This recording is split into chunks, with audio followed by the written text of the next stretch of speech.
They didn't say it angrily, and somehow that made it hurt even more. "Mrs. Delaney, we truly appreciate your enthusiasm," Talia said, her voice smooth and polite. "But we already have everything planned. You can just relax. We'll take care of it." And then my son nodded. Not confidently, not firmly, just enough to agree without taking responsibility. In that moment, I wasn't just ignored.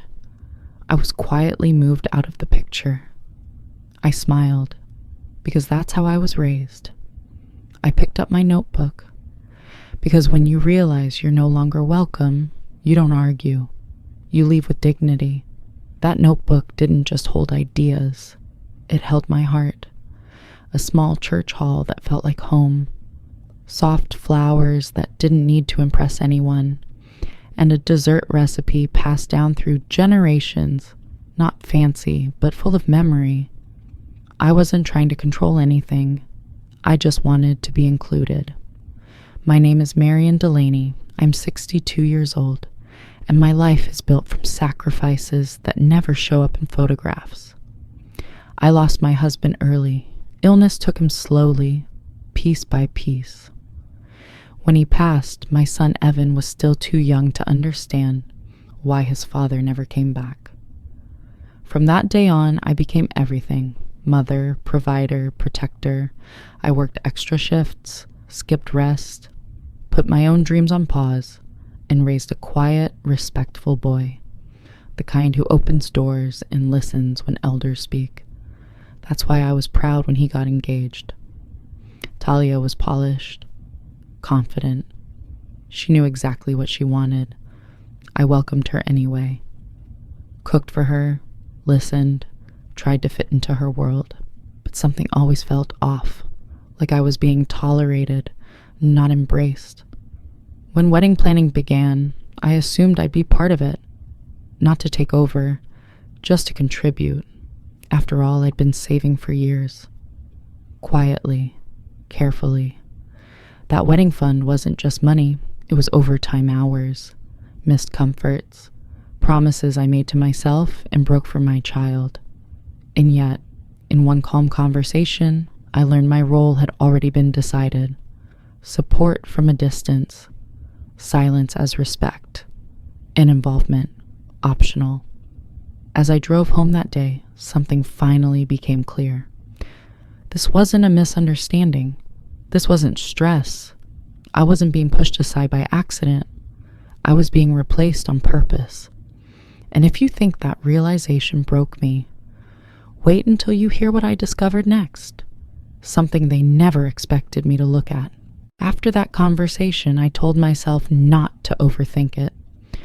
Weddings bring stress. People say things they don't fully mean.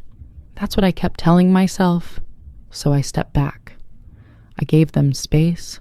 I waited for the moment they'd circle back and say, "Mom, what do you think?" That moment never came.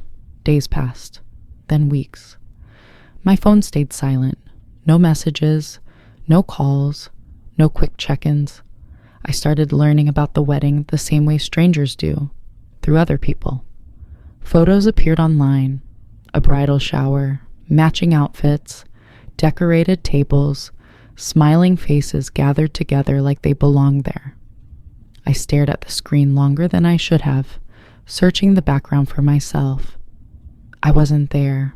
I told myself not to take it personally, but when exclusion repeats itself, it stops feeling accidental. A few days later, I stopped by their apartment with a casserole. It's what I've always done. When I don't know what to say, I cook. I set the dish on the counter and noticed a folded paper near the mail. I didn't mean to look, but my eyes moved before my heart could stop them. It was a draft of the wedding program. I opened it slowly. Names filled the page, the bridal party, the officiant, special acknowledgments. I scanned every line carefully. My name wasn't there, not as mother of the groom, not in the thank you section, not anywhere at all. I folded the paper exactly the way I found it. My hands were shaking, but my face stayed calm. Evan walked past me then. He saw the paper in my hand, and he said nothing. That silence hurt more than words ever could. He used to call every Sunday evening, even if it was just for a few minutes. Now weeks passed without hearing his voice. This wasn't distance anymore. This was erasure. That evening, my grandniece Jessa stopped by.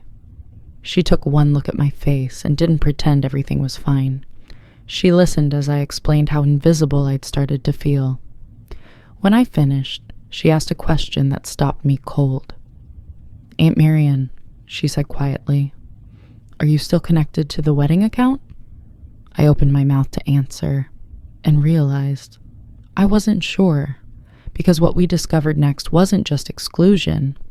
It was proof that everything had been decided without me. Jessa didn't rush me after she asked that question. She just waited, and in that silence I realized something unsettling. I didn't know the answer. "I think my name is still on it," I said finally. "At least, it used to be." That night, we sat at my dining table with my old laptop between us. The screen hummed as it powered on, slow and tired, like it had seen as many long years as I had. Jessa typed in the login details while I watched, my hands wrapped tightly around a cup of tea I hadn't touched. The account opened, and immediately something felt wrong. The balance was far lower than it should have been. Jessa scrolled slowly, line by line. Large payments jumped off the screen. Venue deposits, designer charges, upgrades, extras I'd never approved. Each transaction felt like a decision made without my voice. I leaned closer, reading the dates. Some of the payments were made before I was ever told to step back, so this wasn't sudden. It was planned. My chest tightened, not with anger, but with clarity. They hadn't pushed me out because I was difficult. They pushed me out because my presence complicated the story they wanted to tell. "They never talked to you about any of this?" Jessa asked. I shook my head.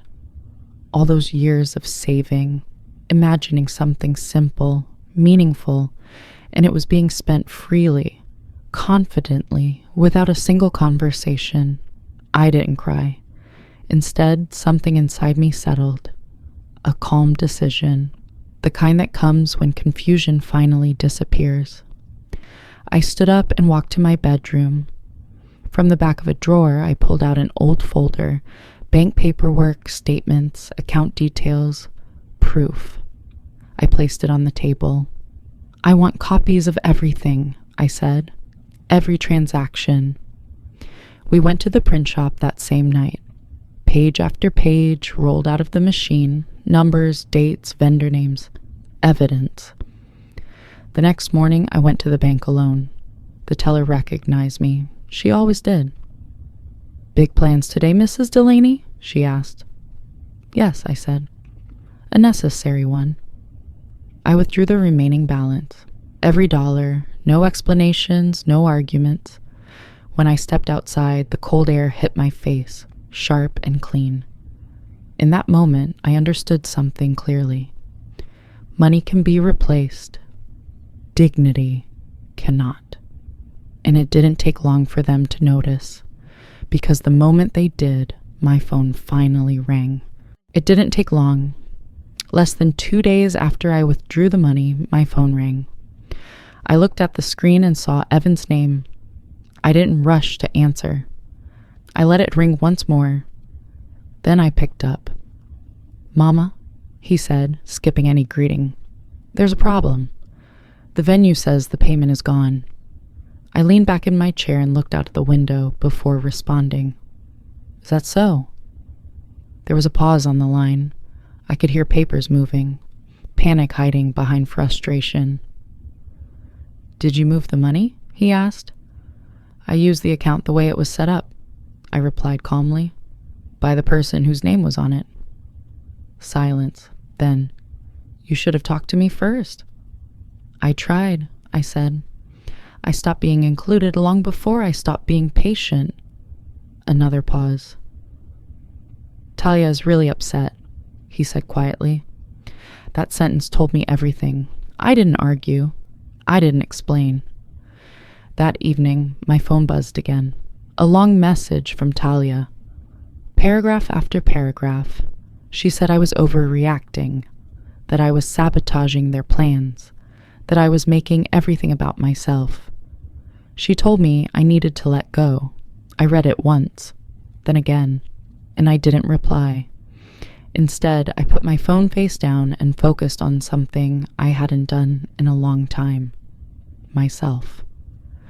The next day, I repainted my porch, not to impress anyone, just because I liked the color. I cleaned out old boxes, donated clothes, let go of things I no longer needed. For the first time in months, my choices weren't shaped by anyone else's expectations. Jessa came by with coffee and a smile. You should teach, she said suddenly. Your recipes, your stories, people would listen. I laughed at first, then I thought about it. All those meals I'd cooked over the years weren't just food, they were lessons. So I signed up for a community kitchen program. And the first day I walked in, apron tied neatly, I didn't feel like someone's sideline mother. I felt capable. Then one evening, as the air turned cooler, I noticed a familiar car slowing down in front of my house. The engine stopped. The door opened. Evan stepped out. Alone. And the moment I saw him climbing those porch steps by himself, I knew whatever he was about to say would change everything. I was already sitting on the porch when Evan walked up the steps. I didn't stand. I didn't rush. I just stayed where I was. He sat down slowly, keeping a small distance between us, like he wasn't sure how close he was allowed to be anymore. For a long moment, he didn't say anything. He stared out at the yard like the right words might appear somewhere in front of him. Mama, he finally said. His voice broke. Not loudly, but honestly. I messed up. I let the silence breathe. I let someone convince me that keeping the peace meant keeping you quiet, he continued. And I didn't realize how wrong that was until everything started falling apart. That's when I looked at him. Really looked. This wasn't the confident man planning a perfect wedding. This was my son. Humbled, exhausted, stripped of excuses. And while my heart recognized him instantly, my boundaries stayed firm. I didn't take the money to punish you, I said calmly. I took it because I was disappearing along with it. He nodded, slowly. I understand that now. We sat there quietly for a while. Not awkward silence, the kind that allows truth to settle. Then he said something I wasn't expecting. The wedding is on hold. That didn't bring me satisfaction. It brought me clarity. I'm not here to ask you to fix anything, he said. I just want a chance to make things right. With you. I reached for his hand, not to erase the past, but to acknowledge the moment. Forgiveness doesn't happen all at once, I told him. It's built. With effort, with consistency. He accepted that. No arguing, no pressure. When he stood up to leave, I hugged him. A real hug. The kind that says I still love you, not everything is okay. I didn't invite him inside, not out of anger, but out of respect for the process. After he left, I stayed on the porch as the sky slowly darkened. I thought about how often people, especially mothers, are expected to give endlessly without boundaries. How standing up for yourself is labeled selfish, even when it's necessary. I didn't lose my son. I found myself. And in doing that, I gave him the chance to grow. If you're listening to this, and you've ever been pushed aside by people you sacrifice for, remember this. Love does not require you to disappear. Respect does not ask you to shrink. And peace comes when you stop explaining your worth to people who benefit from ignoring it. Sometimes, staying in your lane doesn't mean staying silent. It means choosing a road that finally leads back to you. So tell me, have you ever had to choose your peace over someone you love? And was it the hardest decision you ever made, or the one that saved you?